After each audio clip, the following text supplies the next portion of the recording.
bounces. Stolke gets denied by Fagan. He's able to keep it in bounds.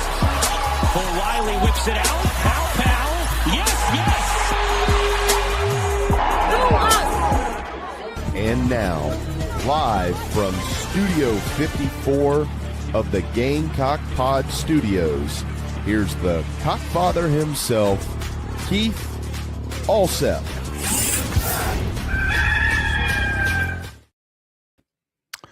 All right, everybody, welcome into Gamecock Pod Live for May the 27th, episode number 2013, and we've been counting up, and let's just go ahead and bring in now the most interesting man in the world, Alex Jones, after a whirlwind tour.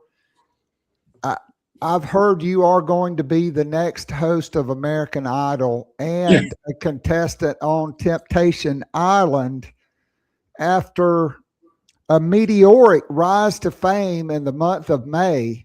Alex, you've become legendary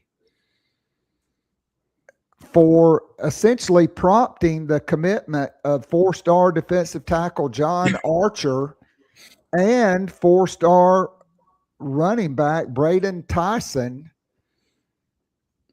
You just make sure Wes Mitchell doesn't show up, and you just keep it's like money in the bank when Alex Jones makes the trip, but traveled and a lot of travels in the month of May, my friend. It's good to have you back in. How have you been? Been good. Things have kind of slowed down a little bit here for about a week, for me at least, because summer camps will start next week, I think next Tuesday. But it slows down a little bit. But John Archer, that was a pretty nice surprise, being out on the road and travel all the way to Fayetteville. That was a nice little surprise to have that happen. But it was a whole lot of fun, just kind of traveling through some in-state schools and getting to North Carolina, then into Georgia for Braden Tyson, and seeing a lot of these different targets for South Carolina. Well, no doubt about it.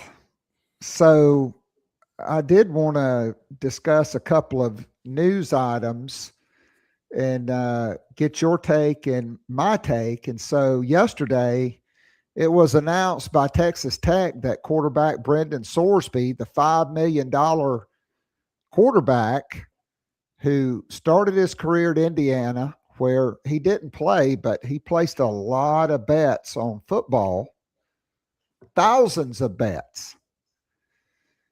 He transferred to Cincinnati, evidently, where we don't know if he bet on games or not.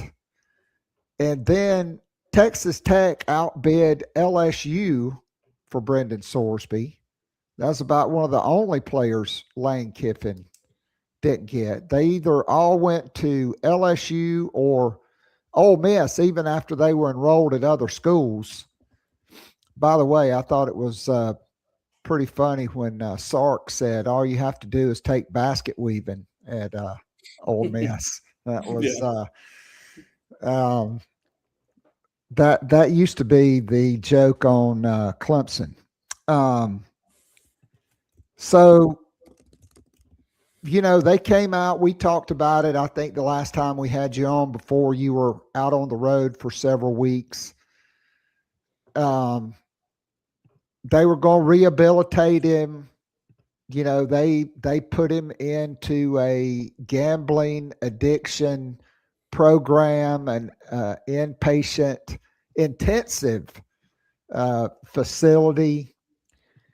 And yesterday, Texas Texas Tech, for some reason I want to say A&M, but it's Texas Tech.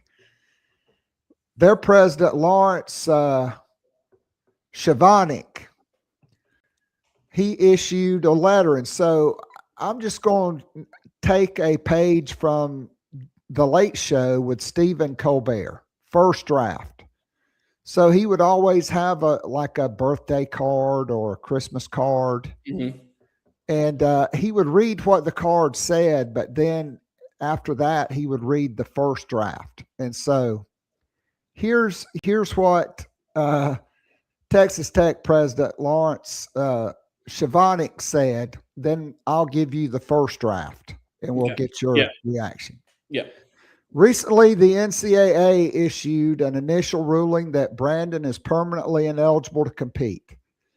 Texas Tech will be appealing that decision. We believe that given the facts and the context of Brendan's case, the NCAA's ruling should be reversed or modified as a generation of college athletes face the legalization and rapid proliferation of sports betting in our country. Gambling addiction is rising to the point of epidemic among college-age men in particular. So that was the letter. So the first draft said, "Dear NCAA, we need Brendan to be eligible because we paid him $5 million, and if he's not, we're totally screwed." That's exactly what it was. I mean, that's exactly what – I mean, them trying to get ahead of it too before – because, I mean, you hadn't heard anything about that potential of that coming out until they released the whole statement about how he was going to rehabilitation. So that's basically was just, exactly what you're saying, trying to get out in front of it and say we basically need him to play quarterback for Texas Tech this year. And I'll just give you my thoughts on, the whole situation. It's one of those where, if Sorsby is able to play in 2026, that just opens up Pandora's box that the NCAA and college sports does not need to open, especially because he, according to, I think, it came out that he had bet on Indiana games while he was registering for the Hoosiers. That's just cannot have that happen. And that just, if he's allowed to play, it just opens up a Pandora's box that will be horrible for college sports and just cannot happen. Now, I'm sure that there will be a federal judge somewhere near Lubbock, Texas, that will ultimately make the ruling on this. Just like Ole Miss, they were not going to allow Trinidad Chambliss to have another year of eligibility. And then a Mississippi federal judge who, by the way, went to law school at Ole Miss, just like John Grisham, who I have many books by John Grisham on my bookshelf. He decided that Trinidad Chambliss was eligible. I think it's going to ultimately probably be the same thing. They did cite the fact that the rules have not taken into account the legalization of gambling, etc. But the NCAA did make it clear that it was illegal for college athletes to gamble, particularly on their games. And so, Pete Rose, God bless his soul, he's dead and gone. He was banned from baseball, banned from the Hall of Fame, clearly one of the greatest players of all time. Mm-hmm. I got to see him play in person. Charlie Hustle, bat and helmet was always off. Switch hitter, 300 hitter lifetime. But now Sorsby, and here's the thing. Texas Tech, they probably spent $50 million on their roster for this year. He's 1/10 of that. The only other quarterback they have that could play dead in a movie is recovering from ACL tear. He's not even going to be able to start practice until late September and be ready in October. And so it just feels like they better hope that a Texas or Texas A&M judge does not get this case.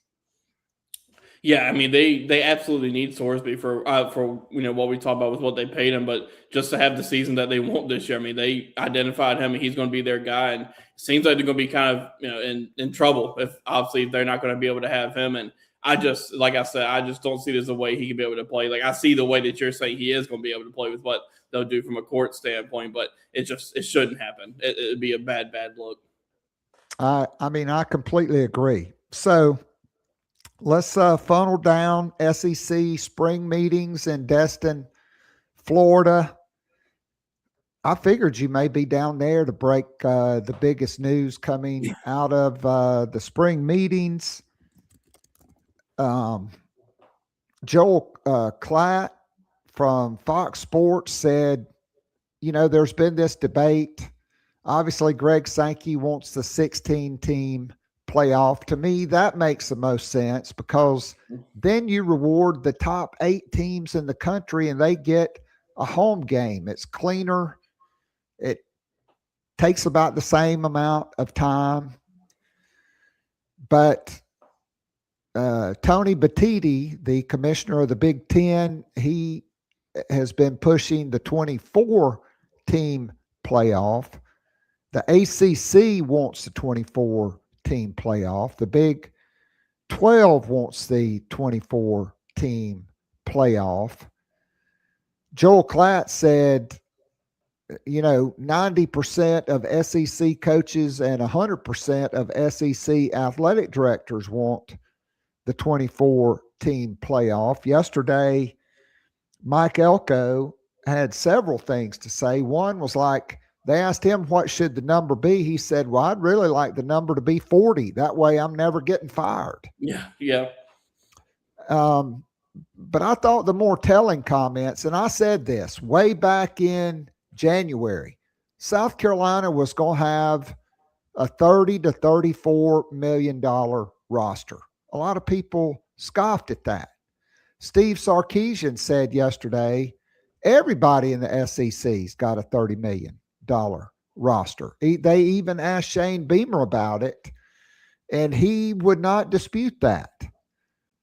But the problem is, according to Elko, that there are some teams that are going to $50 to $60 million, and that is going to bankrupt athletic departments within the next 2 or 3 years. He in fact said, in 2 years, our roster, if they don't get this thing under control, will be more than our TV revenue payout, which... Well, that's kind of what I always thought, too. Is like, where does it stop? Where is that number stop? Where is it? Because I think it was Kirby Smart I saw yesterday said that what it's doing is hurting the other sports on campus, kind of to your point about the athletic department. Like, you're seeing some other sports, that need money too, but football's getting all that money. And I just, I've wanted it with basketball. You've seen, the numbers continue to rise. Football, you see the numbers continue to rise. Like, where is it stopped where the coaches just say, all right, this is enough. This is hurting the other sports on campus. We've got to have some, guidelines and some things like that where this number just cannot continue to keep rising. And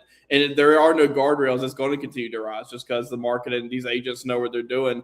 Come transfer portal season, those numbers are going to get higher and higher every year until they put some guardrails on this thing. I mean, no doubt about it. Last night in the Garnet and Black Town Hall, I was asked about it. We talked about it. Alex, I'm not sure that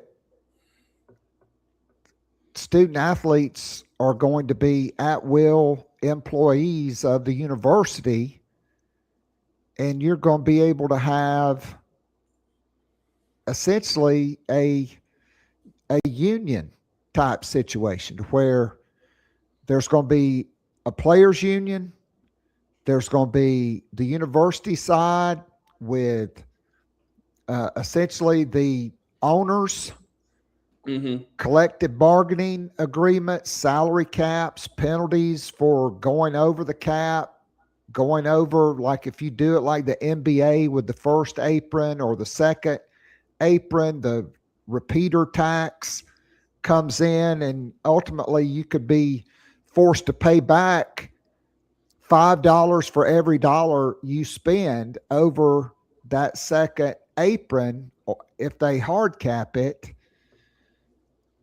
I don't know any other way it happens, but Kirby Smart also mentioned the fact that if they can't agree on legislation and get together on it, that maybe the SEC goes their own way. I see more of, if the SEC does it, the Big Ten is going to do it. And then those other two leagues are going to be jumping ship to join one of those leagues, and it's going to create a set 60 or 70 team organization that will have the biggest schools that can pay the biggest money. And then it's going to be the haves and the have-nots. Yeah, it definitely seems like the SEC and the Big Ten are kind of right in together with this. Whatever they do, it feels like they're going to do together, both conferences. And I mean, it could come to that. I don't think you want it to come to that, to where they break off, just because that feels like it's in college sports just completely broken whenever that happens, if that happens. But you want everybody to kind of stay together the way it is. But those two conferences definitely, I mean, Sankey and the Big Ten, like those two lead the way. So, I mean, whatever they do, it feels like you got to hope if those other conferences that doesn't happen, just then it's going to make things really tough on those schools from, you would think, a financial standpoint, because you would think all the TV money and things like that is going to go with the SEC and the Big Ten. So Sankey, when he stepped to the podium, said no decisions would be made on college football playoff expansion, but you have to know he's gauging the temperature of the athletic directors, the football coaches. They're in these meetings. And I mean, outside the SEC, the consensus is 24. And so if the SEC does not agree to go to 24, it's going to stay at 12, which I don't really mind. But I mean, you have to think, you know, the basketball tournament expanded to 76. Why? I don't know. Yeah. But if you go to 24,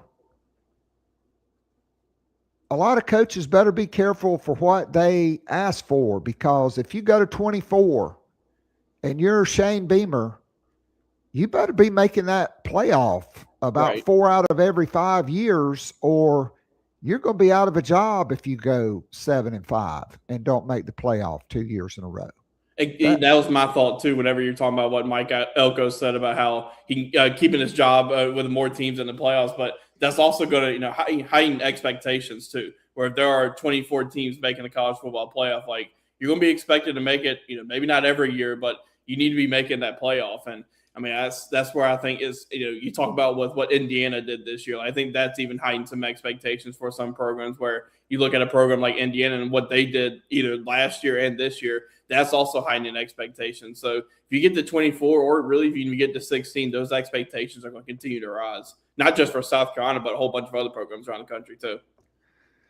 I mean, my issue with 24 is the top 8 are going to get a bye, which you're going to eliminate conference championship games, which, I mean, let's face it, outside of just a few conference championships outside of the SEC, it's just not as big of a draw.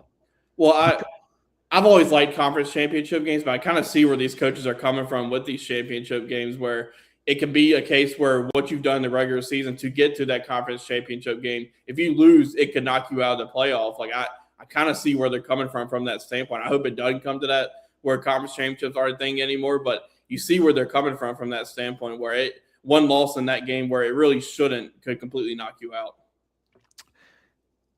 I mean, there was a school of thought that when the SEC and Big Ten took over control of the college football playoff, which really starts this year, they would go to 16, and there would be 4 automatic bids for the SEC, 4 for the Big Ten, 2 for the ACC, 2 for the Big 12, 1 for the Group of 5, and then at large to fill it out. I think that would make 13, and then you'd have 3 more at-large bids, or maybe it was 4 at-large bids with one of those going to the Group of 5.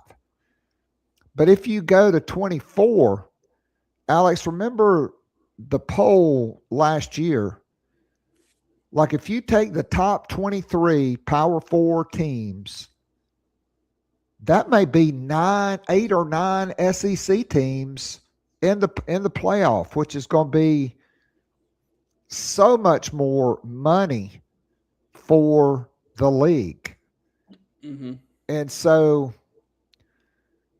I mean, presidents are about the bottom line.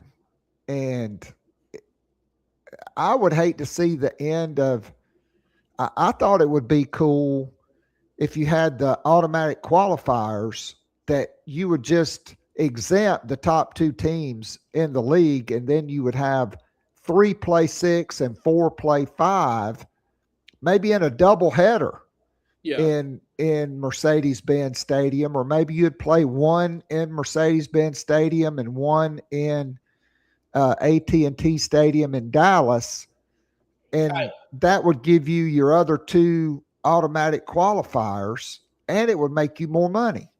And I'll add too, with if it goes to 16 or 24, we still have to find a way to condense this schedule to where, I mean, it's gotten to where these past few years, the schedule's just way too long, where it's getting into January and things like that. Like, we've got to find a way to condense that. But if you get into 24 teams, like, that's going to be hard to do. And that's where I think conference championships get knocked out if you get to 16 or 24, because you're going to need that week, just because you can't be asking these teams to play every 3 days or things like that on a condensed schedule. Like, you're going to need that conference championship week. But regardless of what the playoff is here in a few years, that schedule's got to be condensed a little bit.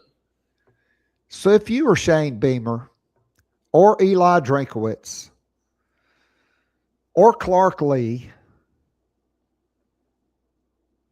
or Alex Golish or Pete Golding, would you want 24 or would you want it to stay at 12 or 16? There are good things to both. Like, I think with a 9-game schedule, it's got to be more than 12 if for to help your chances. But also it goes back to what we were talking about earlier, where like you get to 24, those expectations are going to be heightened, where there may not be a year one for any more coaches and new coaches anymore. Like, it's going to be, you need to be doing this now, especially with the transfer portal and things like that. Like, I would think 16, but I also see the argument for 24, just because the more teams, the more opportunities for you to get into that playoff. But then the next question comes with that, like, is, I think, you make the playoff, you feel pretty good about your job, but when does that line stop? But when does, like, making the first round not good enough? I mean, I think that will come a few years down the road, but, like, when does that line even get moved a little bit? I mean, if you go to 24 and 1 through 8 get a bye, then 9 through 16 host a college football playoff game. Yeah. I mean, what would those ticket prices be like at Williams-Brice Stadium? They'll be high and they'll be bold. Yes. I mean, It will be an event like no other. Like, there'll probably be like at least 10,000 people there just tailgating because of that experience. It'll be bonkers. I mean, it'll be like Alabama 2010, Georgia 2012, Missouri 2024. I mean, it's just going to be wild. It would be a wild atmosphere. So they've got to come to a consensus by December 1st. So it'll either stay at 12 or it will be expanded. And I guess we'll find out later as the season goes on. All right, so summer has started. The summer program has started. South Carolina welcomed the last players that will join the roster, -1.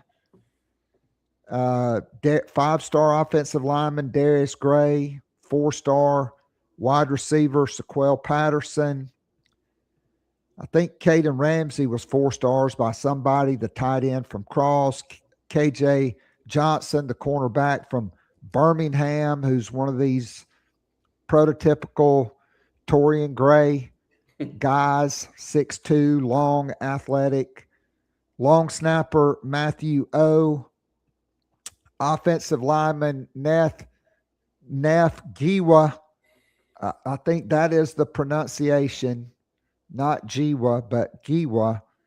6'7" plus, 290 pounds, a rugby player from Ireland. He arrived along with transfer portal place kicker Malik Orson and transfer portal offensive lineman Vincent Chin from Stetson, 6'6.5", 350. He's kind of a late addition. And I looked at the scholarship numbers, and when Ashton Mazzone arrives, South Carolina will have 105 players on scholarship. Just your thoughts on these guys that are coming in to join the team this week. Yeah, I mean, I think, all eyes are going to kind of be on Darius Gray here this summer and into preseason camp to see what he can do. Can he quickly become a factor in the two deep? Can he quickly become a factor into the starting rotation? That's one we'll see. But, I think, speaking with Vincent Chin, I think he's one where, the multiple years of eligibility was big to get with him, outside the depth that you're going to get, because you can never have enough depth on the offensive line. And you see in that, I mean, having to deal with injuries, you feel like you're going to deal with them every year on the offensive line. You got to have some depth, and they've built pretty solid depth now with bringing in Ashton Mazzone, they're bringing in Vincent Chin. So I think you like what they've done there. Then looking at some of these other guys, like you mentioned, KJ Johnson's a guy that 6'2", 175, pretty much exactly what Torrey Gray's looking for in the secondary. Like Caden Ramsey, you could hear Sean Elliott talk about him during the spring press conference. Like they have really high expectations for him, what he can be. Like it may, take a year, just to get his body right and things like that. But guy can be, I think that guy can be a pretty, good end zone type of threat for South Carolina in the future with his size. It could be a mismatch there in the slot at tight end, especially with what Kendall Browse likes to do there with those guys. Sequel Patterson's a guy that I've always been pretty high on out of Indian land. Like saw him a whole bunch of times during, as he was, getting into his sophomore year, and thought he had a chance to continue rising in rankings. And he was, a top 20 player in the country for that 2027 class where he reclassified. And I think he's probably a little bit better than where he is ranked, but I think that's one of those where, reclassifying, it can be hard to kind of climb back up the ranks and things like that. But guy that's a really, really good two-way player in Indian land, just really good ball skills. And you see what they see from him from a wide receiver standpoint. And then you mentioned F. Giwa, he's one that's going to be interesting to see what he can do. It may not be from an offensive line standpoint, but what can he give you from a special team standpoint? Just from that rugby background, I'm just kind of imagine him getting in there from a field goal block type of standpoint, whether that be right there on the line of scrimmage or even trying to, jump up with his athleticism and block those kicks at his size. I think it's something that you could really see him doing. So it's going to be interesting to see what he kind of brings this season in the future. All right. So South Carolina already has 13 scholarship wide receivers. I mean, a very deep and talented roster, particularly when you add the transfer additions, the guys that redshirted that were four-star guys coming out of high school. Is he solely a wide receiver, or could we see, because of the youth at cornerback behind the two starters, that he could play on defense like he did in the Navy All-America game? I think you'll see him, completely start at wide receiver to start. I think you got to give him every shot there, because that's where you recruit him. That's where you brought him in. I think you got to give him every shot there. And with the secondary depth, it is from a corners back standpoint, it's going to be pretty young with Kasi Barnes back there, Jalul Solomon, a little bit of inexperience, but I think it was good for what you hear from what they saw from Kasi Barnes there in the spring. I think he really kind of took a step there. And then DeMarcus Leach, too, has got valuable reps there at that cornerback spot. So I think they're okay there. It's a young and kind of a little bit inexperienced from a depth standpoint, but I think you have to stick with Sequel Patterson there at wide receiver and let him go there, because I could see him playing corner. I could see it in the future being a cornerback. He's got the skills for it, but I really like his potential at wide receiver too. All right, so burning questions. I got to ask you about the health of defensive end Dylan Stewart and offensive tackle Jacarius Peak. These are absolutely two of the most critical pieces for the defense and the offense. What's the latest that you're hearing on Stewart and Peak? Yeah, I know. I think it was last week or so. Chris Hummer of 24/7 Sports, he and Matt Zenitz were doing a little spring notebook, and they had a note on Dylan Stewart's health. And among the big questions for South Carolina's all season was the status of superstar edge rusher Dylan Stewart. It sounds a source told him he's doing great. He's going to start doing a lot more, and kind of lines up to what I've been hearing too from his standpoint. That I think it's one of those where, especially for him and Peak, it's going to be interesting from a Towson or Kent State and Towson standpoint what they do in those games, because you got to get those guys ready for that run, their middle to late season, and make sure they're at their 100% best. But I think you also want to see them getting game reps too, from that standpoint, to be able to be 100% ready to go when Mississippi State rolls into town. So I think Shane Beamer's mentioned that both of those guys were kind of a little bit ahead of schedule from a rehab standpoint. But I think now it's just going to be how quick are they 100% where they're on the field and participating fully 100%. That's going to be something to watch here from the summer from a workout standpoint. But then early on in preseason camp, because then when you think about it from a Jakari Speaks standpoint, like you want those starting five offensive linemen to really start building that chemistry early in preseason camp to where they have that whole time to build that chemistry. So I think that's going to be something to watch. I absolutely agree. All right, so it's time for the summer of Shane. I coined that, like, I think in 2022. South Carolina this year changed it up. They had an official visit weekend in, the May the 1st. But they also, Alex, had more players with scholarship offers come to campus and make unofficial visits than ever before under Shane Beamer, maybe just ever at South Carolina. And that led to some early commitments. But beginning a month ago, on April 27th, Shane Beamer went on a heater, and so did you, by the way, with your summer travels. So on April 27th, offensive lineman Will Endicott committed to South Carolina over Baylor and Kansas and several Big 12 schools and others from Prosper, Texas. He's going to be an interior guy, a center, or a left guard. Then on April 29th, you were in Fayetteville, and I don't know what you said to him, but John Archer just decided to go ahead and commit it up that day. Maybe you had a big bag. I don't know. We'll never know. Then on April 30th, wide receiver DJ Huggins out of Kennesaw, Georgia, committed to South Carolina. He looks like more of a slot guy, probably a high 3-star guy, but you look at the offers, this guy had committable offers on the table from Georgia and Alabama. I mean, that says he's probably a 4-star guy.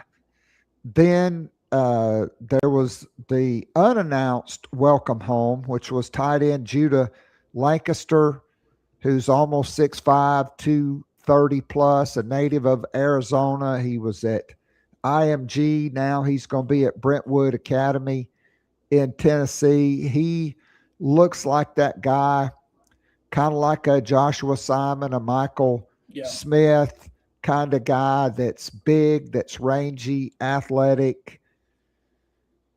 And then on May the 1st, that was May the 1st. Then on May the 10th, Oxford, Alabama, offensive lineman Jackson Elston, 6'4", 325. He committed.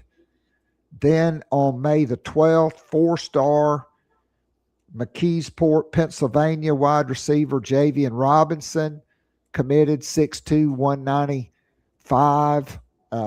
Very athletic. Plays in a wing T offense. His teammates, the number 1 running back in the country, 5 stars, going to Georgia. He's a high upside guy, but you can really see the athleticism, and he plays both ways, which I absolutely love, because you see the physicality of him in the secondary. Then May the 15th, you were there when 4-star running back Braden Tyson, the son of former UGA defensive lineman D'Angelo Tyson, committed the Gamecocks 6'1", 230. And I really love this guy when you turn on the film. Kind of a mix between, I said, the first clip, he looks like Kevin Harris in that long run against Vanderbilt before we really knew Kevin Harris was that guy that could just run off and leave people. And then on the second clip, he looked like Marcus Lattimore with the footwork, making people miss from about 10 yards out, walking in the end zone. Miami, FSU, and a bunch of other people. I mean, he had offers from every program in the country. And then, so that was 7 commitments in 3 weeks, really. And then the next day, after Braden Tyson, Stetson offensive lineman Vincent Chin committed over Auburn and Vanderbilt, 6'6.5", 350. He played 1,000 snaps in his first 2 years. He's got 3 to play 2, I guess, or maybe 3 to play 3, since this NCAA may go to an age-based model of 5 years of eligibility, starting when you graduate from high school or your 19th birthday, whichever comes first. So, and there's still guys out there from that May the 1st weekend that South Carolina is making headway with. Your thoughts on that run of commitments, and then maybe 2 or 3 guys from that May 1st weekend that you're very interested or following closely? Yeah, with these commits, like, starting with Will Endicott, like, he's a guy that's 6'3", 275. Like, we talk about guys fitting the mold of what Torian Gray looks for in the secondary. Like, you're starting to see a little bit of a mold of what Randy Clements and those guys look for from an offensive lineman, and really from an interior versus an exterior type of guy. Like, with Will Endicott, the guy plays really, just plays mean, plays angry, plays tough, plays physical. Like, that seems to be kind of the mold of what Randy Clements looks like on the interior there. Then, we'll go with the, Judah Lancaster is a guy that you mentioned, kind of a Joshua Salmon comparison. I can kind of see it just from a 6'4.5", 231-pound standpoint, but a guy that can really move too. I think that's a little bit of an underrated part of his game, where he can get out there and be kind of in the flat or things like that and make guys miss. Like, that's something that I'm really interested to see from his senior year standpoint. Like, what does this film look like? DJ Huggins, like, maybe one of the more underrated, pickups for this class so far. Like, when you watch his film, like, he's just really fluid at the wide receiver standpoint, really smooth. Like, I think his floor is really, really high, really, really high, and I'm interested to see what his upside is going to look like too. But guy that can beat you deep too, but he can really beat you in the intermediate routes with really good route running, really fluid kind of footwork and things like that, and really strong hands.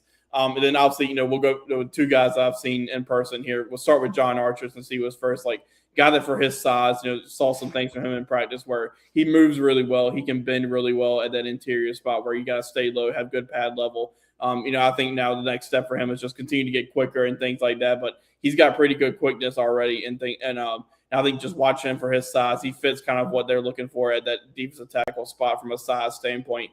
And, I think, then with Braden Tyson, a guy that, this running back board has been kind of interesting to follow, just see how it's kind of shaped up where, I remember seeing Braden Tyson over in Myrtle Beach for a 7-on-7 tournament in February. And it was kind of one of those where you're wondering, what's Florida State going to do with Braden Tyson? What's Miami going to do with Braden Tyson? And then South kind of really just kind of quietly put themselves in a good spot throughout that, for February on into his commitment, where he showed up for a spring practice for his first visit. And then, you really started to get a good sense that South Carolina was building into a really good spot when he showed up for a second spring visit. And then you really started to pay attention, like, okay, South Carolina can probably do this thing. And then he gets in on that official visit, and it was, and then South Carolina, capped it off there. But a guy that, when you watch his film, like, just you see how big he is, how physical he is, but he's also got the speed and the explosion to, run past defenders. And he's got really good contact balance where, the first time where he's getting hit, he's able to run through that contact and keep that explosion, keep that quickness going. But I think his vision is one thing that, you can call it running back IQ or vision. Like you see when you kind of see the behind the clips of him where he can see the holes really quickly. And once he gets that hole open, that he's going to hit it, he's going to go fast. And I think so, with him now in the class, obviously Aiden Gibson committed to Penn State. Like he feels like, Trey Cigar is one of the top targets in this class, regardless of position. And, I think right now is a South Carolina Tennessee battle for him. But if South Carolina's able to land a Trey Cigar and Braden Tyson as your two running backs in this class, like that's a heck of a haul for a first-year running back coach in South Carolina when you haven't been able to sign a running back in the past 2 cycles like that. That really help you balance the room out. No doubt. All right, so plenty more visits are coming beginning next weekend, and I'm just going to cherry pick a couple of guys. So, and most of these guys, I just have like my most wanted list. I have like a dozen names. So 2 guys that have already visited. South Point defensive tackle Seth Tillman. He was also back in town for the Cocky Palooza. Mm-hmm. I didn't realize that was a thing, but evidently it is now. And 4-star defensive end Frederick Ards. What kind of shape is South Carolina in with those 2 guys? Yeah, with Seth Tillman, I think, they're making a little bit of progress there. Like, with him, I think it was a Georgia, or Clemson type of thing. But, that's another one I was just talking about with Braden Tyson making a quick second return visit. Like, Seth Tillman made a pretty quick turnaround to come back to visit South Carolina once again. And, I think South Carolina's making a good push there. But now it's just kind of surviving these visits that he has coming up with Clemson and Tennessee and things like that. So I think with him, and then I think with Frederick Ards, like, God, that's, a really good player. But South Carolina's in a good spot. They've put themselves in a really good spot. And Texas A&M, that's where he's going this weekend for the official visit, and that's, I think that's the 2 schools to watch for him right now. But see if you can get him past that Texas A&M official visit because they made a pretty big, impression on him while he was in town, and I think in a really good spot for him. All right, so on my 10 most wanted list of guys that have not visited yet, I've got cornerback Joshua Dobson number 1 on the list. He's basically a 5-star. This is a guy that South Carolina appears to have honed in on. Played his entire career at Indian Land. He's transferred to Huff High School in the Charlotte area, along with Davian Jones, who I don't know why he's listed as a safety at 5'11", 175. The guy's a sprinter, a track athlete. He's going to be a corner in college. What do you think about South Carolina's chances with these 2 guys? They really appear to be prioritized targets for Torian Gray and Clayton White. Yeah, with Joshua Dobson, obviously he's out of state now, but still feels like an in-state recruit pretty much. I mean, it's with the priority they've made him, and I know that's something that stood out to him. Like kind of with Fred Ards, like this could be a South Carolina Texas A&M thing right now. Obviously, LSU was in there, and that was one that, a team I was going to watch, but he dropped them from his official visit list and added Michigan in there. So Michigan could be one to watch too because they're recruiting really well. But South Carolina with him, they're going to get that last official visit with him. And I think that's going to be huge in this one where he's planning to make kind of that, I think it's early to mid-July commitment for him. Like that's going to be huge to get that last official visit to kind of, put a bow on their recruiting of him to, show how much of a priority he is. But really, really good player. A guy that is his size. It's really fluid too, kind of from a cornerback standpoint. But I love his speed at that cornerback spot. But he's got really good ball skills too, where he can stay in phase with these guys, some of these best receivers that he's going up against. And he can, knock the ball away. And just his closing speed is something. I remember watching him in a camp last year at South Carolina's camp. And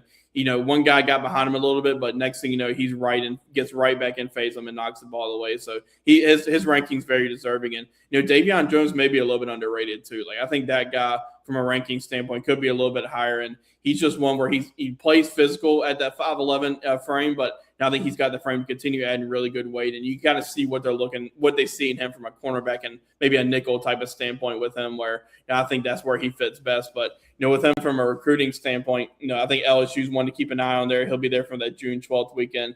Georgia's also, I think, it could be a LSU, Georgia, South Carolina type of thing. Like he's got the Auburn official visit too, and has already officially visited Indiana. But this one could very well come down to an SEC battle with Georgia, Auburn, and South Carolina, and could potentially just be a Bulldogs Gamecocks battle. But another one with him, like he'll be in with Josh Dobson on that June 19th weekend, and I think he told me July 26th was his commitment date. So another one where you're getting the last official visit, which sometimes can be the key for those types of recruitments.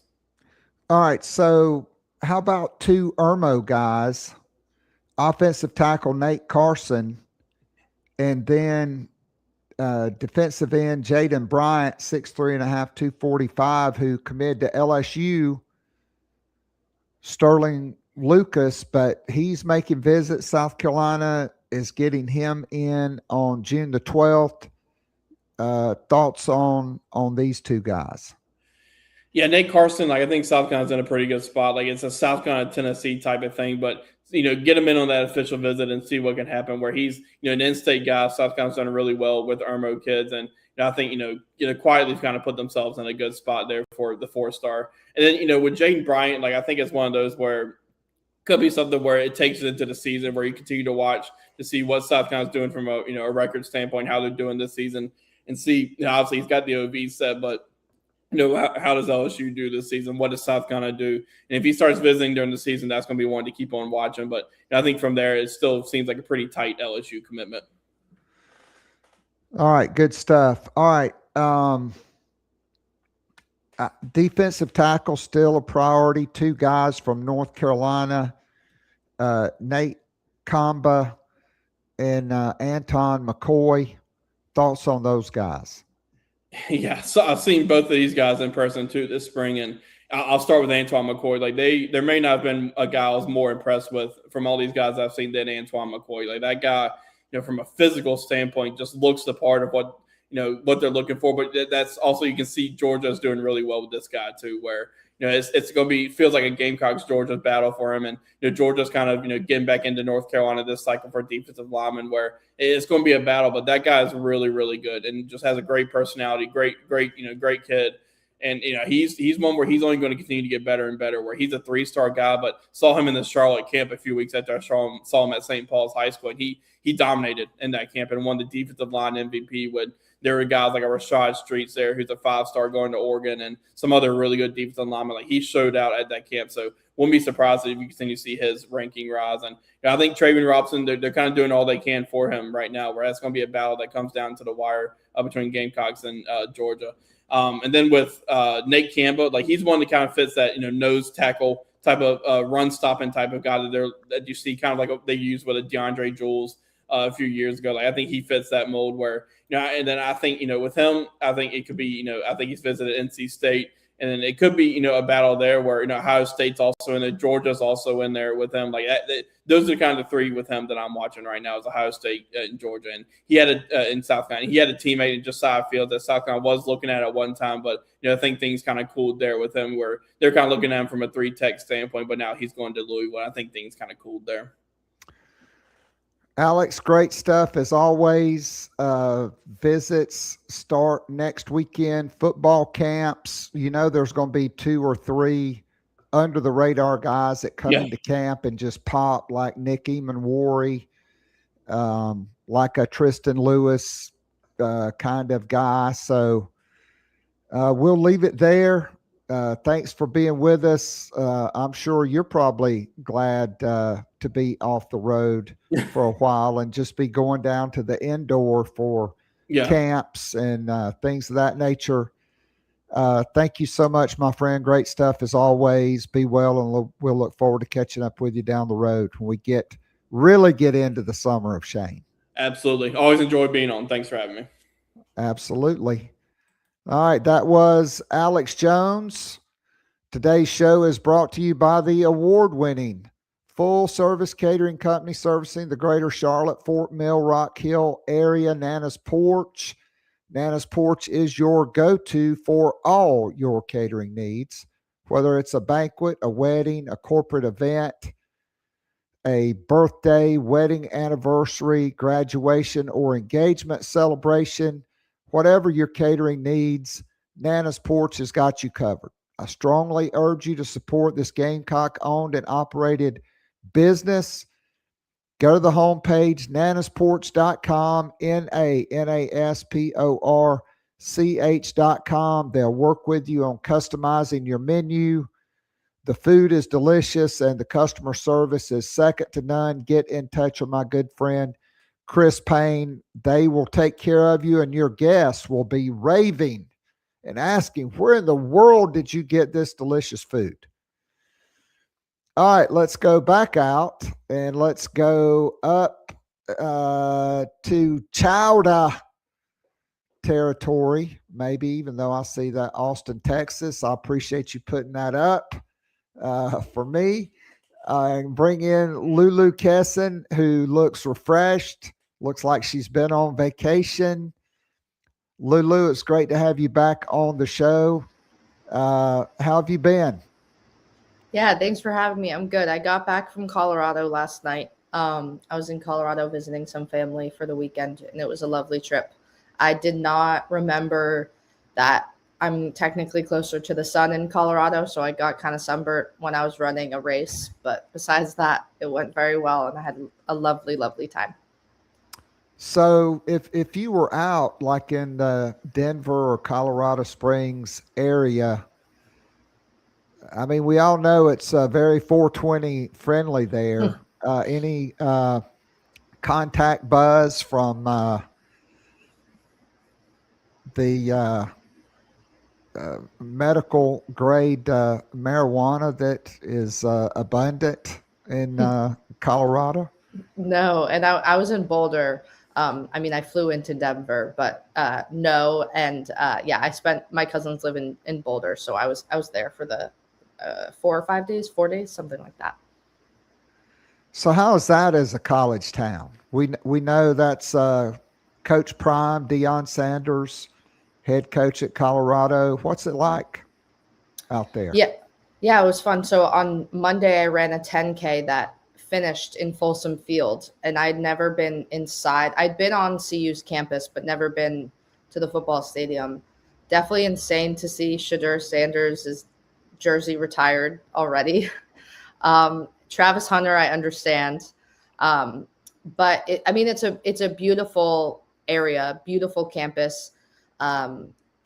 It's interesting because I feel like my perspective, like growing up and where I went to school, sports were more towards like CU's level of care rather than the SEC. So my frame of reference as of late is, wow, like this is a small football stadium, or wow, like it's crazy that, game days aren't packed. But in reality, that was more of what I knew before moving down here. But really cool campus, definitely a really great college town. And even if you do or don't like sports, so I definitely see why it has, a mixed crowd of non and sports people. Definitely gives sort of similar energy to a lot of schools in Massachusetts in that way.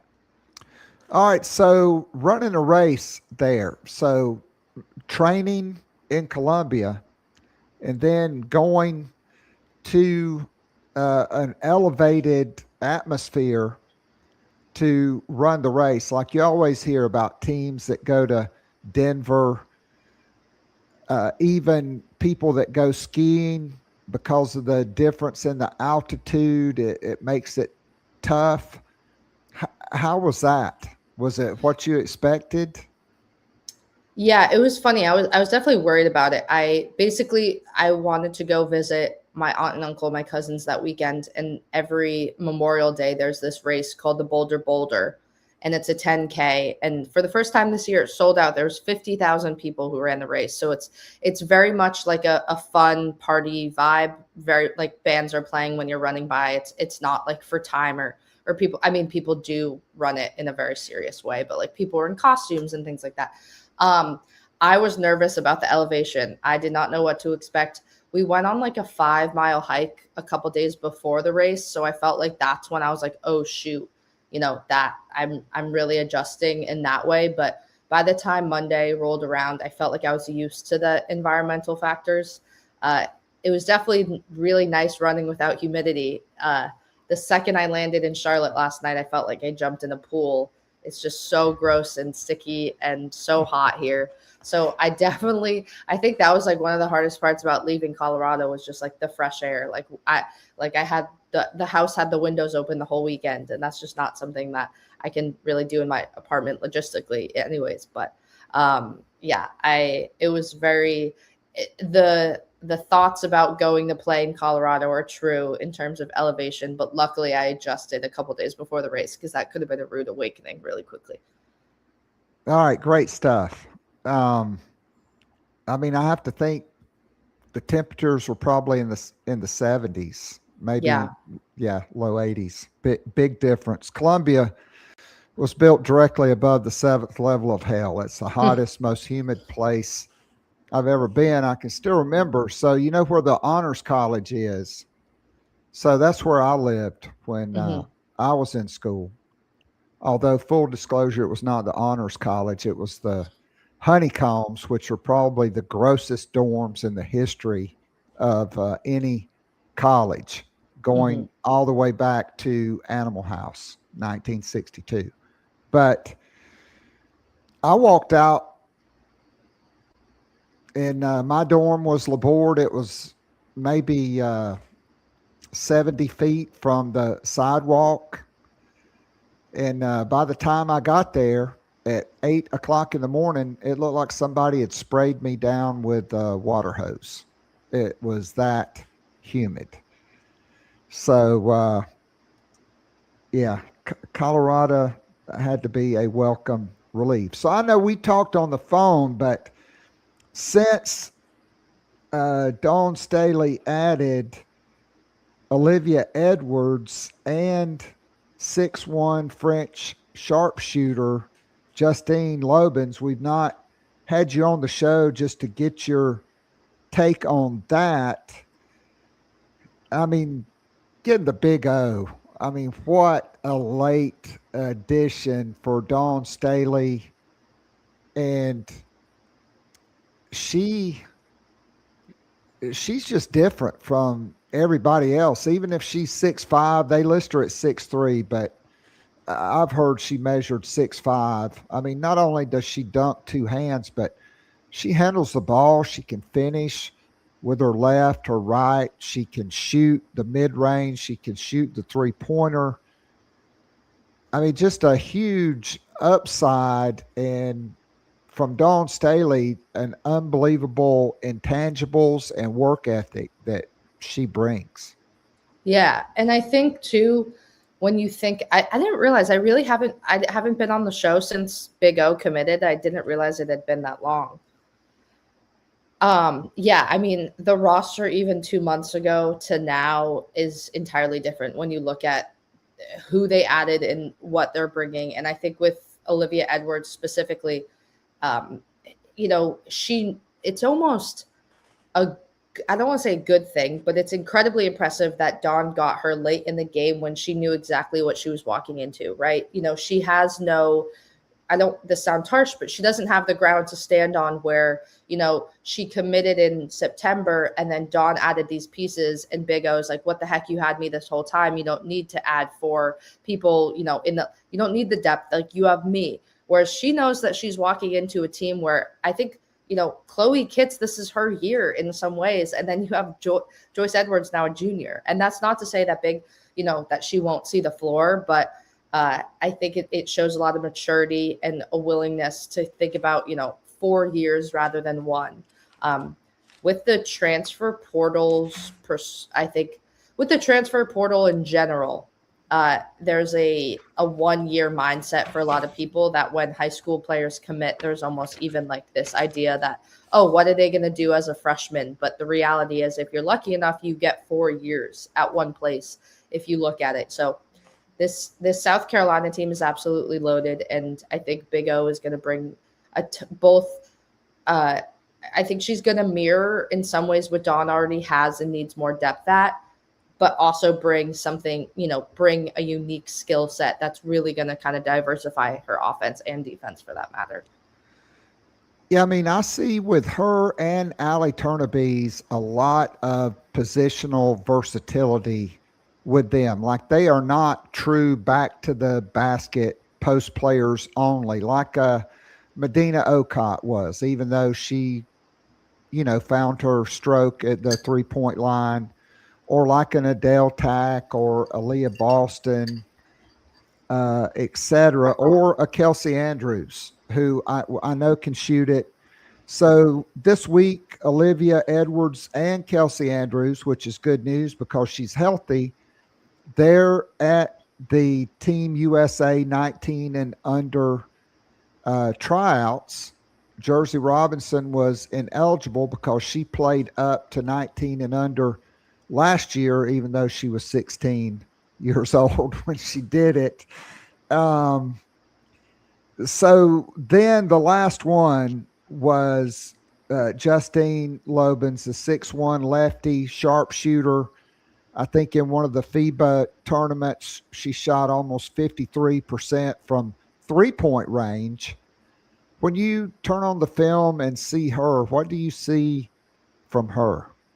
Yeah, I see a really great shooter. And I actually was talking with some high school basketball recruiting analysts a little bit, and they gave me some really good perspective on, French basketball specifically and international basketball, and talked a lot about how, French players learn to play off the ball. And that's an advantage that is really appealing, especially to a team like South Carolina. And that's why there's sort of this, I think, increased interest in players like that, is because a lot of times, they have an understanding that a lot of people in the, maybe growing up in the United States don't, in terms of basketball and in terms of being the star. I mean, Justine Lubens is coming in as a system basketball player. She knows how to play with other people, whereas a lot of high schoolers come in as arguably the only one that can really score on their team. And that's great, but that's when I think you really see that kind of gap between high school and college. So I've seen, the sharp shooting. It's fun that she's a lefty. It's fun that, I think her defense seems like it could probably, it will get up to Dawn Staley's speed quickly. But she clearly can defend. She can keep someone in front of her. But I do really think that her, she's adding.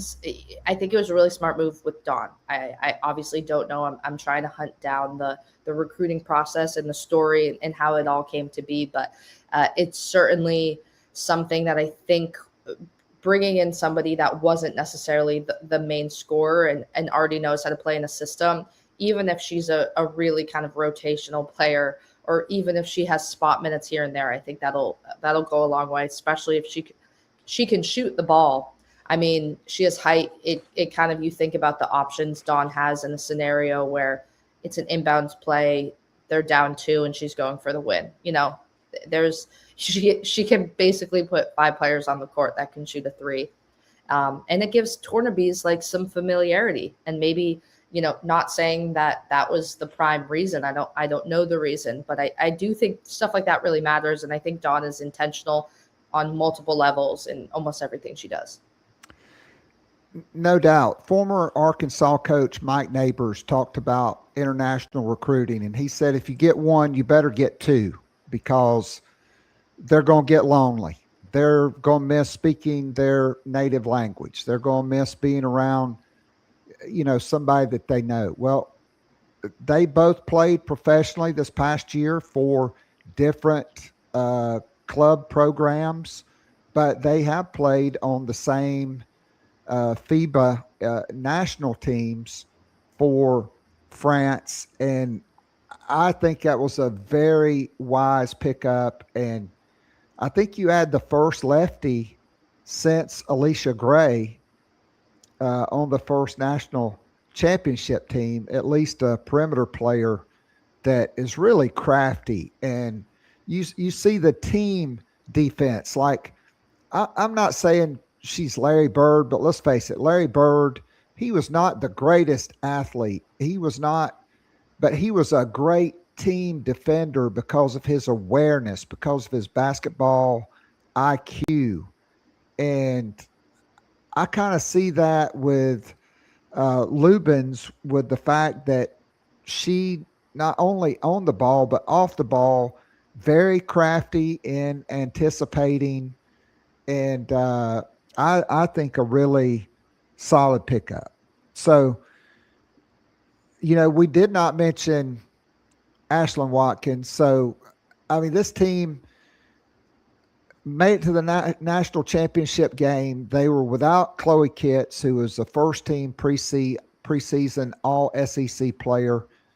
Ashlyn Watkins, the thought was she would play last year. In the summer, we found out that was not going to be the case. But when she was a sophomore, she had 22 rebounds in a national semifinal. And even her junior year, she dunked on a 6'7" post player from TCU on the road in Fort Worth. And now she's had time to decompress, time to fully heal. She's been working out with Molly Benetti. She's been working out with Kadisha Sessions. And so now she's officially back with the team. Joyce Edwards is with the 3-on-3 Team USA national team for a couple of weeks. And so we hadn't even really talked about anybody in the backcourt yet, but you look at the returning players. Ashlyn Watkins, Chloe Kitts, Joyce Edwards, Adele Tack, who we don't know what her health status is. And then I'm counting Allie Turnabees as a half because she didn't enroll until January. Shane Laughlin from ESPN said she was the crown jewel of the recruiting class, but then the final analysis, he doesn't rank her, and he ranks Satya Fagan from Southern Cal, even though she redshirted. I thought South Carolina had the number one class, but then you look in the backcourt, and this has been the angst and consternation. What are we going to do? Maddie McDaniel's the only point guard we have on the roster. Well, she's also the only player under 6 foot you have on the roster. But you have Tessa Johnson, who was a point guard growing up. You have Agot McKeer, which we found out on Matt Dowell's podcast from her guardians that she has osteoporosis. I think that could lead to load management and trying to be smart with her minutes. That probably means Texas transfer guard Jordan Lee starts with Tessa Johnson and Maddie McDaniel. And then, of course, you got Lubins and you have Jersey Robinson, who was a consensus top 5 player, maybe the top guard in this class. You really have 8.5 players that did not play last season. You have Jersey Robinson, Justine Lubins, Kaylee Wynn, who we don't know her health status, Kelsey Andrews, Olivia Edwards, Jordan Lee. And then we talked about Ashlyn Watkins and Chloe Kitts and Allie Turnabees, who's 6'7", and she only played from January, like mid-January through the end of the season. But what it does, it gives Dawn Staley 15 players, which from her own words, she always said it was going to be 12 or 13. Yeah, I think Nike helps. I think Nike really helps in terms of being able to financially afford a 15-person roster. Right now, I think my biggest kind of question marks are how does Isla McDowell carve time in this lineup, and how does Adele Tack carve time? Obviously, my thing with Adele, and I was listening. Geez, this must have been November. It was very early on in the season. I was listening to the Athletics podcast, and one of their writers made a point of South Carolina talks about Adele as this, vocal leader and sort of providing a lot mentally, but, we're still kind of waiting for the basketball to be there. And I have to agree with that. I think Adele had really, really great flashes, but whether it was health, whether it was inconsistency, just kind of couldn't string that together. And she brings a lot. She's 6'5". She has size. Obviously the leadership is incredibly important. And I think if you have a leader like that on the court that can really produce, that's a game changer. I don't necessarily worry, but I wonder, how she fits into a very, very loaded group of posts and forwards. I think similarly, like Dawn clearly loves her. Dawn talked really highly of her. Dawn said she was, consistent and dependable, which is all you need from a freshman. I do think maybe I don't want to say necessarily shot selection, because a lot of the time when she was in, it was garbage minutes. She really didn't get any valuable playing time in March. So it's sort of hard for me to tell how her IQ has improved over the course of the season. But I think she is one of those players that is an effort player. That's never not going to be there. She's never not going to go for the loose ball. And you need somebody like that on your team. But, I think if her 3-point shot is more consistent and, that's something that she dives into this offseason, this summer, I think that's a place where she might be able to provide. But I think with Gotti, she's, in my opinion, the perfect sixth man. Like I know that she has absolutely earned a starting role. I'm not denying that, but I think she's like the definition of a spark plug. I think she provides Dawn with, length, speed, vision, and Dawn is sort of able to look, okay,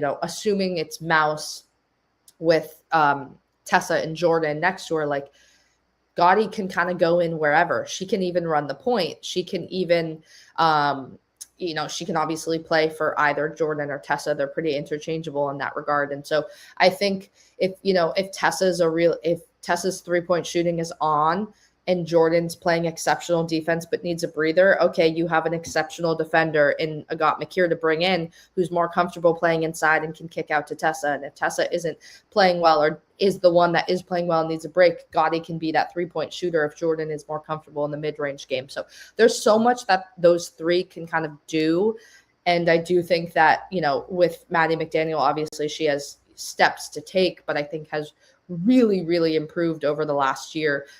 Especially if she kind of develops a mid-range jumper of her own, but you saw how she was much more comfortable shooting the 3-pointer. So I think in terms of guards, they're in good shape. I think Jersey Robinson is probably going to have the biggest impact as a freshman, just in terms of Olivia Edwards, I think will as well, but has more in front of her, whereas Jersey, I think, could potentially be that backup point guard. She played that position a bit in high school. She's incredibly comfortable scoring the ball, handling the ball. I think I imagine, maybe I'm completely wrong here, but I imagine she's sort of walking into a situation at South Carolina that's sort of like, what do you need from me this year, Dawn? And I think that not getting like Dawn clearly has a plan in not getting a point guard in the portal. She would not have, been okay with that without thinking 9 steps ahead. And so there's options. I mean, Tessa was even practicing running the point. Imagine having a 6-foot point guard out there, I think that there's plenty of options, and Ashlyn is going to bring rebounding that South Carolina really lacked at times and is going to not have with Medina gone. Like, that's the harsh reality, is that I think South Carolina in some ways really depended on Medina, and it's easy to when you have somebody that's averaging 10.6 a game. But in the national championship, it was a pretty, rude awakening, and it was a pretty good idea of what this year might look like if no one steps up, or if honestly everyone has to rebound. That's probably one of my biggest takeaways, is that everyone on the South Carolina roster has to be comfortable boxing out and rebounding the ball, and that's something that Ashlyn will bring, and I think Big O will bring, and I think that Chloe obviously will bring as well. There's a lot to work with, but I'd argue Dawn is probably the coach that can work with it all. I agree. And so last night, so a peek behind the curtain. So for our VIP subscribers to Gamecock Pod Daily on Patreon, every Tuesday night we have a live interactive Zoom call. We call it the Town Hall. It's kind of like being at your favorite sports bar with your friends, all talking about the Gamecocks. And so the question was asked by my guy, Ahmad, who is also a native of Pickens County. He currently resides there. Is if you go back and look at the losses in the recent losses in the Final Four by Dawn Staley, she's very cognizant of what she needs, and she's immediately made steps. Like in the 2023 Final Four loss to Iowa, which I was there. I still say Aaliyah Boston got completely hosed by the officials in that game. But Clark was pretty incredible. South Carolina could not make threes. So what did Dawn Staley do? She went out and got Tahina Paopao, who in 2024 led the nation in three-point shooting percentage. She brought in Tessa Johnson and Malaysia Fulwiley, and they routed Iowa basically after the first quarter to go 38-0 and win the national championship. So then in 2025, 2 blowout losses to UConn. What does Dawn Staley do? She goes out and adds 6'6" Medina Okot and Tania Latson, who is a bucket getter. And South Carolina avenged that loss in the Final Four, even though they were a double-digit underdog. 9.5 points. They won by 14 and caused Gino Auriemma to have a fit like Boss Baby. He wouldn't even shake the players' hands. Now, then, they played UCLA, and the 2 critical losses for South Carolina came after huge emotional and hard-fought wins. LSU in the semifinals of the SEC tournament. And then Texas, blowout city, horrendous start. And the same thing we saw happen after the UConn game against UCLA. And all credit to UCLA. They played later than South Carolina. They had 6 seniors. South Carolina played a lot of younger players.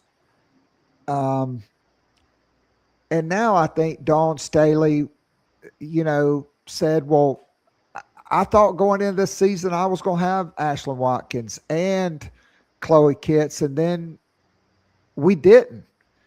And yes, we added Allie in January, but it was kind of unfair to her. Plus, Gotti was a freshman. Isla was a freshman. Medina Okot was in her first year, her only year, which I still don't get that. But now she said, well, I'm just not going to get stuck shorthanded, and I'm not going to get stuck having to play a couple of players who maybe don't really lock in on defense until the fourth quarter or until it's a big game. And I'm going to have Ashlyn and Chloe back, and I'm going to add Jersey Robinson and Jordan Lee and the Big O and Kelsey Andrews. And so if somebody who might have been an All-American decides they're just going to try to coast, they're coming out. And somebody else is going to go in there that's not going to coast. And so, that is what coaches should do, but you don't always see that coaches being bold enough to flood their roster with elite players, even when they're returning a lot of great players. Right. And I think it says a lot that Dawn was the only coach that didn't, or SEC women's basketball team that didn't lose anyone to the transfer portal, and she added the number 2 recruiting class in the process. I think that speaks volumes for what this roster can do. And I think my worry in some ways is like you're obviously losing so much basketball wise with Raven Johnson gone, but also her leadership was really important. And exactly kind of to your point, I think a lot of players have to make that next step emotionally in terms of avoiding, a loss after coming down from a high, and how does that process? But, I think you're getting a lot of that back with Chloe Kitts returning. And in a lot of ways, I do think South Carolina overachieved when you think about how many injuries this team had and who they didn't have. And that expectation is definitely high. But I also think it sets the bar. And I would argue Dawn would agree with this, but like they raised the standard. Okay, back-to-back championship appearances, back-to-back losses. Now you have a better roster, if, assuming no crazy injuries, like this is a team that should win a national championship. And I think that going into this year, that's going to be front of mind for a lot of returners. And I think it's going to be a goal for a lot of these young kids. I forgot to mention that I'm saying this entirely based on opinion, nothing based on sourcing or facts, but like I wouldn't be surprised if maybe, I don't know the latest of Kaylee Wynn's injury, but she seems like the type of player that would be incredibly engaged, even if she had to redshirt, even if she couldn't play. Obviously, they can sort of afford that right now in terms of depth. You never know what could happen, but I haven't even been here when somebody's redshirted in terms of like a full year injury. So I don't really know like when that timeline would be or anything like that. But I'm curious once the team gets back in June and July and content is out to sort of see what she's able to do with her injury history and things like that and recovery. But she's a coach's kid and seems like somebody that would still, be incredibly, one, beneficial to the team on the bench, but two, engaged and care. I mean, she was at the games in California for the Elite Eight and National Sweet 16. And she's very active on social media. So she's clearly ready to be fully involved in the program. I think it sort of just depends on what her body's going to allow her to do right now. And by the fall, the NCAA may institute their age-based 5-year eligibility status, which means players could play 5 years if they wanted to, which would essentially eliminate red shirts unless it was just a medical hardship situation. And so I kind of broke it down like way before you were born, and I was young and fat and had braces and a head full of hair.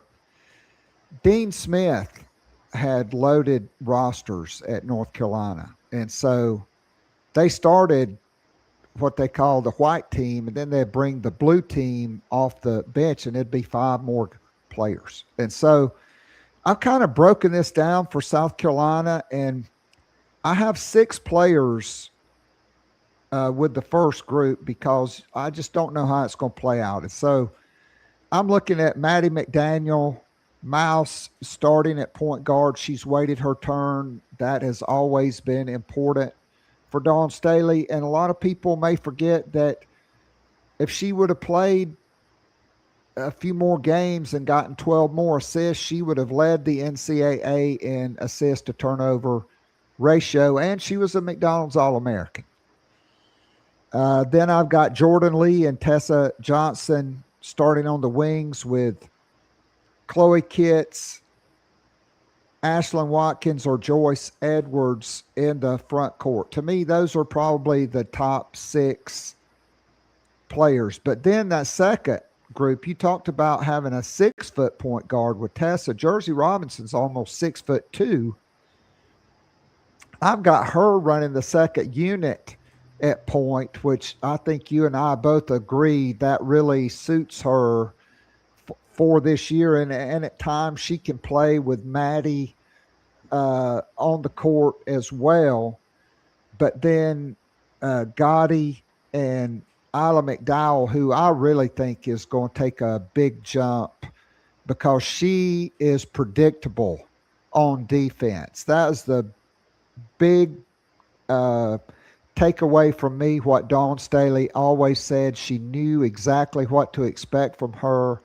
I think she will be a much more confident shooter and finisher. And then I've got the all-freak front court of Allie Turnabees and Olivia Edwards. I mean, how many teams would these players start for I mean, that's kind of the way Dean Smith, even Frank McGuire in the late 60s and early 70s, they basically had two starting fives that would have been in the top 10 or 15 in the country. And that leaves Lubins, Kaylee Wynn, Kelsey Andrews, and Adele Tack to fill in. And one of those could be an X factor that makes their way into that. Maybe even two of them if Adele is completely healthy and can stay healthy. But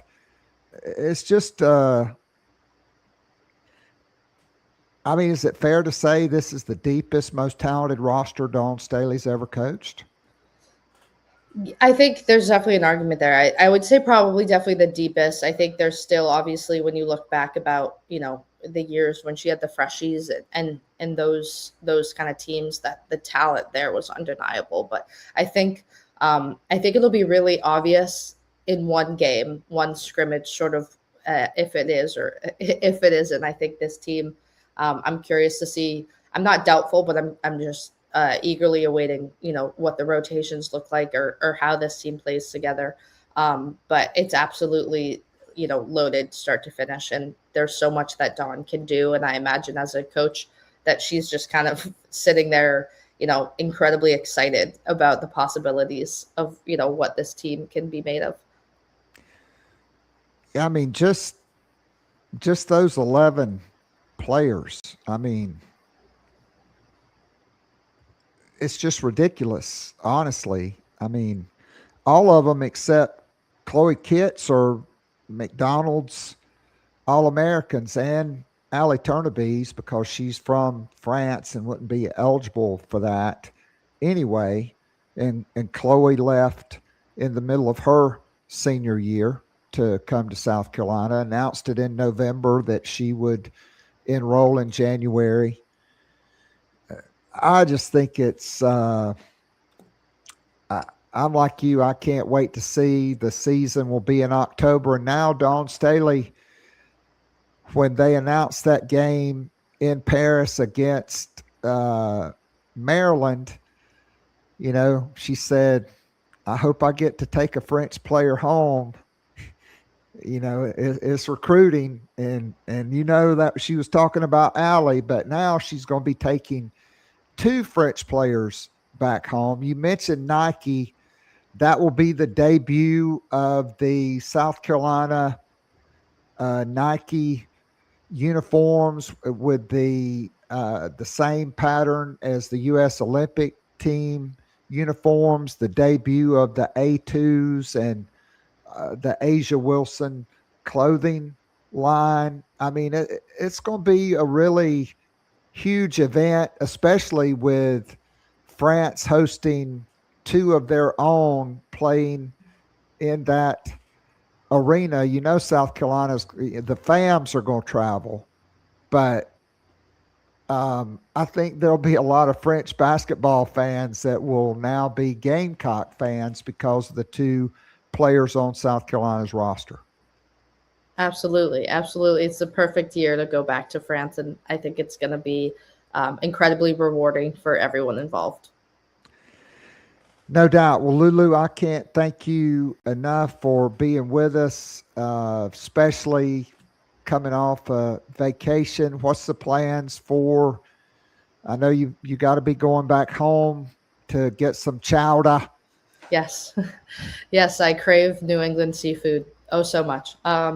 I'm hopefully going, I'll be home in July. My goal is to see Noah Khan at Fenway, one of the 4 nights he's there. However, that show has been sold out since the moment tickets were released. So I'm still working on trying to get to Fenway to see that show. But besides that, hopefully I'll be home in July, but working through May or through June, as far as I know. Yeah. Any plans to attend SEC Media Days?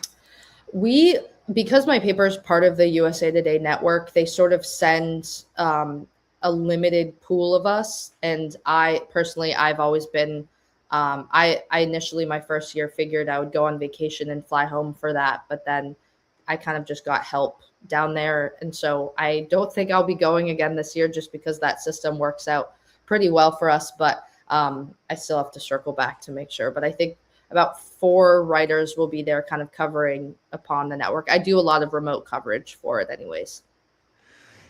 We know you do, especially covering the SEC tournament and the NCAA tournament for the USA Today network. The best in the business. It is, you are a huge asset for us to be able to use, a great resource, and always great stuff. I can't thank you enough for jumping on with us. A lot of people in the town hall were excited when I got your text last night. We were in the middle of our Zoom call, so I know they'll be listening to this, maybe not live, but later on today. Be well, enjoy, and we'll look forward to catching up with you down the road. Football duties will start soon enough, and in August, you'll really experience the humidity and heat that is Columbia. Maybe it won't be as bad for you. My first year on campus, like an idiot, I came down on the Sunday a week before classes started to move in. It was 108 degrees every day and 99 or 100% humidity. And on top of that, in the honeycombs, they were working on putting in new air conditioning system, and so it only worked in the lobby, and so we were dragging our mattresses and pillows down into the lobby, which I would never do today. But I mean, when you're young, you don't even think about it, to sleep to where you were not sweating through your sheets in the night because it's 108 degrees. But it can be absolutely brutal. Maybe it'll be 80 degrees like it is sometimes. But a big year for Shane Beamer, a big year to see if the college football playoff expands from 12 to 16 or 24. It seems like it's going to stay at 12 or double to 24. So we'll see. But thanks again. I can't thank you enough. Appreciate and value your friendship and your contributions. You're the best in the business, and we're always happy to have you. Oh, thank you. I appreciate the kind words and for having me on. Always happy to help. Thank you. Have a good rest of your week. You too. Bye-bye. All right, that was Lulu Kesin. So I did want to mention yesterday Bob Horner, who was a terror at Arizona State in college baseball. He single-handedly cost the Gamecocks a national championship when Bobby Richardson was the coach. 1975 and 77, South Carolina finished runner-up to Texas in 75 and to Arizona State in 77. Bob Horner was drafted in 1978 by the Atlanta Braves. He never played a game in the minor leagues. He went straight to the big leagues because of his bat. And I got to see him play several times along with Dale Murphy, Glenn Mother Hubbard, Gary Matthews, and others. Chris Chambliss, who the Braves signed as a first baseman, who played on those late 1970s New York Yankee teams that battled it out with the Dodgers for world supremacy in baseball. But they were never great. But I'll never forget July the 4th, 1980. I know you guys that are not at least 50 years old have probably never heard of the San Diego Chicken. But there was no internet. There were no cell phones. There was only one game a week, or maybe two, that I think, because I think there was a game of the week on Saturday, and then there was Monday night or Tuesday night baseball. So there's only 1 or 2 games a week that were televised, but usually on the sports, you'd get it down from the national feed, the San Diego Chicken, which was the world's most famous mascot. And so everywhere the Padres went, they had Ozzie Smith, who would be a Hall of Famer, Dave Winfield, a Hall of Famer. But it's kind of like today, the Savannah Bananas. Wherever they go, it's sold out. The Braves usually had 8, 10, 12,000 people at a game. We got tickets. My mom decided we were going to the game. She told me I could take a friend, my dad, who was a huge baseball fan. We go to this July the 4th game, the Braves and the Padres, mostly to see the San Diego Chicken. But for me, I wanted to see Dale Murphy and Bob Horner because they were the faces of the franchise since Hank Aaron was gone. And in that, the Braves won that game 9-0. Bob Horner hit a solo home run. Dale Murphy hit 2 home runs, both with 2 outs. Gary Matthews hit 2 home runs. The Braves won 9-0. They had this huge fireworks show. I'm 16 years old. Bob Horner's 22 years old. He's in his, I guess, second full season, his third season with the Braves. And he was kind of like a modern day Babe Ruth. He liked to drink. He liked to eat, but he could really crank a baseball. And so we watched that game, me and my friend Ricky Holcomb, with my parents. The fireworks show was magnificent, but the 5 home runs and the Braves beating the Padres 9-0 for not a great team. And we got to see the San Diego Chicken. It was great. So then we started home. Traffic's heavy, and my mom says, well, let's just go to Waffle House and get something to eat. The traffic will die down. We'll go home. So we got there, and it was chaos. The waitresses were cursing at the cook. The cook was cursing at the waitresses. I'm happy because I got to see my team and my now 2 favorite players after Hank Aaron and Ralph Garr, Dale Murphy, who should be in the Hall of Fame, and Bob Horner, who I thought would probably hit 500 home runs like Eddie Matthews. Hit home runs, and the Braves win. And then the cook takes off his apron, throws it down, says some curse words, which I'm not going to say. And so the waitresses came around and said, we're sorry, we're going to have to close because our cook left and we can't cook. And so my mom, who was one of the most awesome people ever, big personality, funny, witty, never met a stranger. She just said, do you know where everything's at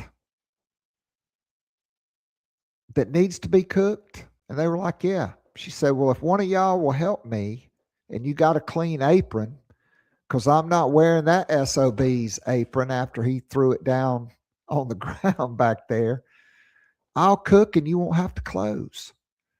Now, that would never happen today because of laws, rules, social media. Everybody would have had their phones out recording it. But it was 1980. It was a different time. And she went back there. One of the waitresses helped her get the stuff. They called the orders out. She cooked it up. She made our food. And then after everybody was served, she made her 2 eggs over easy, bacon crisp, toast, and grits with butter. And then she mashed up her eggs, which I could not understand why she didn't cook the yellows. But anyway, we ate and then we went home, and it was hilarious. It was the older I get, the more I marvel at that. But I said all that to say I'll never forget that game and watching Bob Horner, who passed away yesterday at 68 years old. He never played a game in the minors. Dale Murphy, getting to see Ozzie Smith, Dave Winfield, Gene Tennis, who played for the great Oakland A's teams of the 70s that battled the Red Sox to go to the World Series and take on the Big Red Machine and won some of those World Series. To see all of them on the same field and to watch the Braves hit 9 home runs and to shut out the Padres with the chicken, who was hilarious. But Bob Horner, gone way too soon at 68 years of age. I loved him. I remember when the Braves drafted him, I was ecstatic. And to see him play in person and to see the power he had off the bat and to be there with my parents, baseball, going to Braves baseball games, going to South Carolina football games, season tickets, watching George Rogers win the Heisman that fall, having gone to almost every game in 1979 and in 78. It was really a great experience for me as a teenager, and I'm glad I got to see Dale Murphy and Bob Horner play, and those Hall of Famers, and the Big Red Machine I got to see in person. I got to see Nolan Ryan pitch when he was with the Astros. So many, seeing Hank Aaron, Dusty Baker play together. And then the Braves beat Dusty Baker in the World Series when he's the manager of the Houston Astros, who went to the American League after it was Atlanta, Houston, Cincinnati, Los Angeles, and San Francisco and San Diego all in one division. That's kind of nuts that the Braves and Reds in particular had to be in the same division with 3 California teams. But that's the way it was back then. But Bob Horner, rest in peace. My thoughts and prayers are with his family. And man, I loved watching him swing the bat and fight, which there were a lot of fights because back then pitchers would throw at hitters and other pitchers, and there would be bench clearing brawls. So just a great memory from my childhood, and another great former big leaguer who has passed. And so I wanted to say some words about him and my mom, who everybody loved and cherished. She was beloved in our community. All my friends, everybody loved being at my house because of her. She just loved everybody. And so with that story, I'll say thanks to everybody watching live and that will be listening on Spotify, the Believe Podcast Network, which hosts this show, and on Apple Podcasts as well. And we link it on Patreon. So until next week, we'll be back, same bat time, same bat channel, right before Shane Beamer and the Summer of Shane gets underway in earnest. Thanks to Alex Jones and Lulu Kesin for providing great content and propping me up today. Until next week, go Gamecocks. God bless, and America, God protect our troops. Allsep